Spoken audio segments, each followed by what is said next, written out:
Berkaitan dengan pemantauan yang kami Komnas HAM lakukan, tim pemilu Komnas HAM mencatat beberapa temuan fakta sebagai berikut.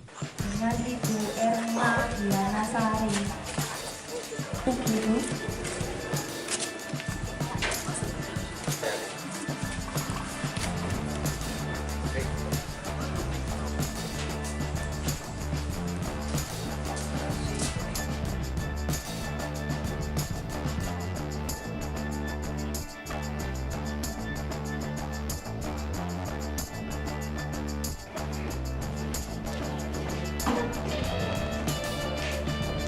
Tahan.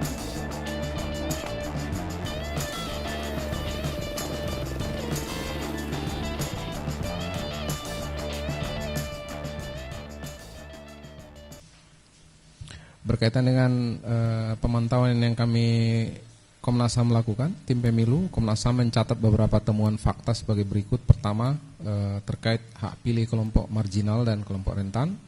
Pertama, hampir seluruh rumah sakit tidak memiliki TPS khusus sehingga ratusan tenaga kesehatan dan pasien kehilangan hak pilih di Indonesia.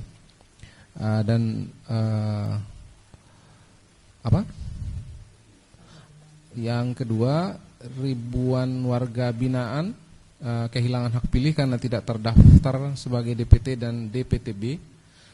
Sebanyak 1.804 warga binaan di lembaga pemasyarakatan kelas 1 Medan sebagai contoh tidak dapat menggunakan hak pilihnya karena tidak memiliki EKTP.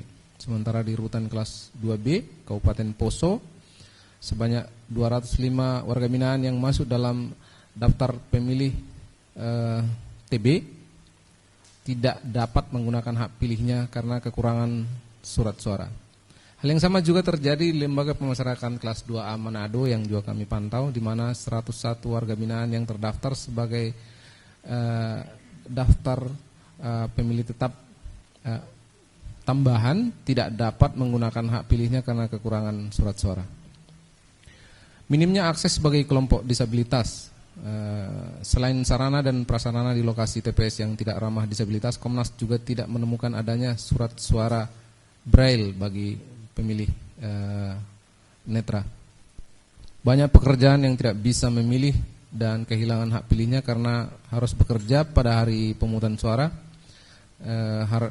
Hal ini hubungan dengan surat edaran Menteri Ketenagakerjaan nomor 1 tahun 2024 tentang pelaksanaan hari libur bagi pekerja buruh dan tanggal pemungutan suara pemilihan umum dan pemilihan gubernur, bupati dan wali kota yang tidak mewajibkan perusahaan untuk meliburkan para pekerja pada hari H pemilu. Kesempatan untuk mendapat upah lebih dengan tetap bekerja pada hari pemungutan suara menjadi celah bagi perusahaan untuk tetap mempekerjakan para pekerja dan mengabaikan hak pilih mereka. Banyak pekerja di IKN, yang tidak bisa memilih karena tidak tersosialisasi dengan baik untuk mengurus surat pindah memilih ke lokasi kerja mereka di IKN. Minimnya atensi penyelenggara pemilu terhadap pemenuhan hak pilih kelompok masyarakat adat juga menjadi atensi kami. Kami sebagai contoh mencatat 600 orang misalnya masyarakat adat Baduy luar belum memiliki EKTP sehingga tidak terdaftar sebagai pemilih. Selain itu, kekhususan wilayah masyarakat adat juga menjadi tantangan yang belum mampu diatasi oleh penyelenggara pemilu bagi pemenuhan hak pilih kelompok masyarakat adat ini. Ratusan penyandang masalah kesejahteraan sosial atau PMKS di berbagai panti sosial tidak dapat menggunakan hak pilihnya karena tidak terdaftar sebagai daftar pemilih tambahan di lokasi panti sosial. Minimnya sosialisasi penyelenggara pemilu kepada pengurus panti-panti sosial menyebabkan banyak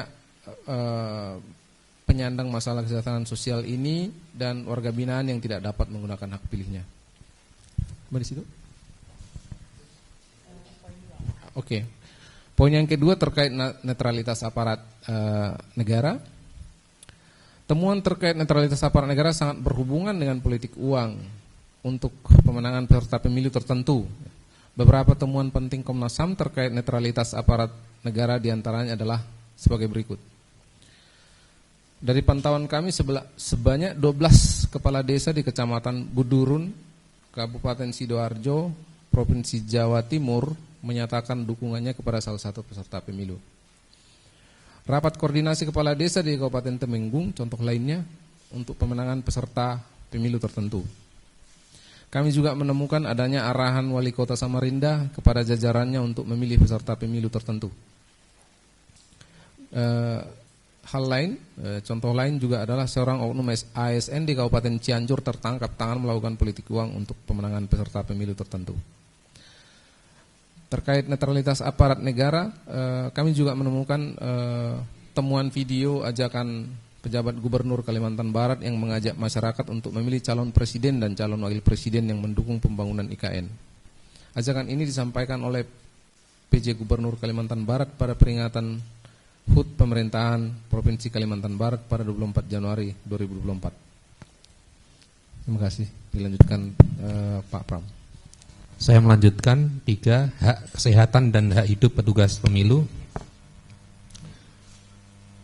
Teman-teman sekalian, merujuk pada data temuan lapangan Komnas HAM, Kementerian Kesehatan per 21 Februari dan KPU RI menyatakan terdapat 3.909 petugas pemilu yang sakit dan sebanyak 71 petugas pemilu yang meninggal dunia. Kelelahan dan faktor komorbid menjadi penyebab utama banyak petugas pemilu yang sakit dan meninggal dunia.